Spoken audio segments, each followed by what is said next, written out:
हमारे चैनल को लाइक करें, शेयर करें और सब्सक्राइब करो और बेल आइकॉन को दबाओ। आलेला आहे काय नेमकी घटना आहे? घडलेला प्रकार हा अत्यंत दुर्दैवी आहे. या ठिकाणी ज्यांनी छेडखानी केली आहे ते निव्वळ टवाळखोर नाही तर ते गुंड आहेत. त्यांच्या विरुद्ध आधीसुद्धा काही गुन्हे दाखल आहे.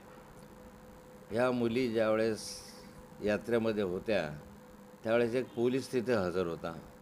त्या पोलिसांनी त्या गुंडांना अडवण्याचा प्रयत्न केला, परंतु या गुंडांनी पोलिसांनाच मारहाण केली, त्याला शिवीगाळ केली. त्या पोलिसांनी 353 त्यांच्यावर दाखलही केलेला आहे. पण हा एक प्रश्न निव्वळ माझ्या घरामध्ये घडला असा नाही आहे. हा एक सामाजिक प्रश्न आहे आणि महाराष्ट्रामध्ये अशा स्वरूपाच्या अनेक घटना घडत आहेत. अनेक घटनांची नोंद होत नाही किंवा महिला या ठिकाणी तक्रार करायला पुढे येत नाही आणि तक्रार न झाल्यामुळे असे प्रकरण उघडकीस येत नाही. या ठिकाणी हा जो प्रकार घडला या संदर्भामध्ये रक्षाताईंची मुलगी ही स्वतः तक्रार करायला पुढे आली हे फार मोठं आहे. नाहीतर मुली सहसा तक्रार करायला पुढे येत नाही. पण या विषयाच्या संदर्भामध्ये मुक्ताईनगर परिसरामध्ये जे गुंडगर्दी वाढलेली आरोपी आहेत, 5 जणांनी छेडखानी केली, यांच्या सर्वांवरच गुन्हे दाखल आहे. या ठिकाणी 324, 325 वगैरे अनेक गुन्हे दाखल आहेत. 302 सारखे गुन्हे आहे. यामधून याला वॉरंट निघालेलं होतं. विशेष म्हणजे हा जो गुन्हेगार याला वॉरंट निघालेलं होतं.